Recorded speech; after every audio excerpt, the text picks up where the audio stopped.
ഞാൻ പറയാൻ അറിഞ്ഞൂടാ. അപ്പൊ ഗൈസ് ആള് പ്രത്യേകം പരിചയപ്പെടുത്തേണ്ട ആവശ്യമൊന്നുമില്ലല്ലോ. എന്നാലും അറിയാത്തവർക്ക് വേണ്ടി ഹായ് ഹലോ ഐ ആം ദിസ്ലി, she is my best friend Dani.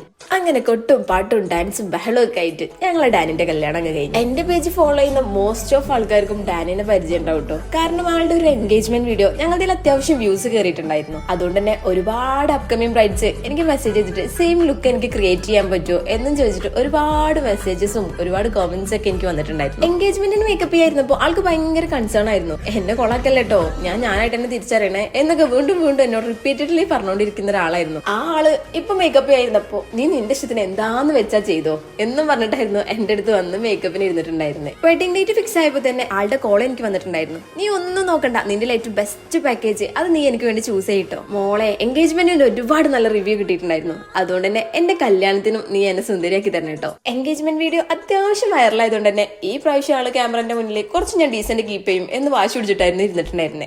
ഒന്നുകൊണ്ടും അല്ലാന്നേ, ബസ്സിലൊക്കെ ആള് വർക്കിന് പോകുമ്പോ ആരൊക്കെ കണ്ട് തിരിച്ചറിയുന്നുണ്ട്. അത്ര അതുകൊണ്ട് തന്നെ ഇപ്രാവശ്യം ആൾക്കൊരു സെലിബ്രിറ്റി സ്റ്റാറ്റസിന്റെ ആവശ്യമില്ലാന്നേ. അതുകൊണ്ട് തന്നെ ഡീസൻസ് കീപ്പ് ചെയ്യാൻ ആൾ പ്രത്യേകം ശ്രദ്ധിച്ചിട്ടുണ്ടായിരുന്നു. ഞാൻ എപ്പോ വീഡിയോ ഓൺ ആക്കിയാലും ആൾ അടങ്ങി ഒതുങ്ങിയിരിക്കുന്നുണ്ടായിരുന്നു. ആള് സാരി ആയിരുന്നു ചൂസ് ചെയ്തിട്ടുണ്ടായിരുന്നേ, ഹർഷായിരുന്നു ഡ്രൈപ്പ് ചെയ്തിട്ടുണ്ടായിരുന്നത്. അപ്പൊ ആളുടെ ഫൈനൽ ലുക്ക് അടുത്ത വീഡിയോയിൽ കാണാവേ. Signing off ദിസ്ലി.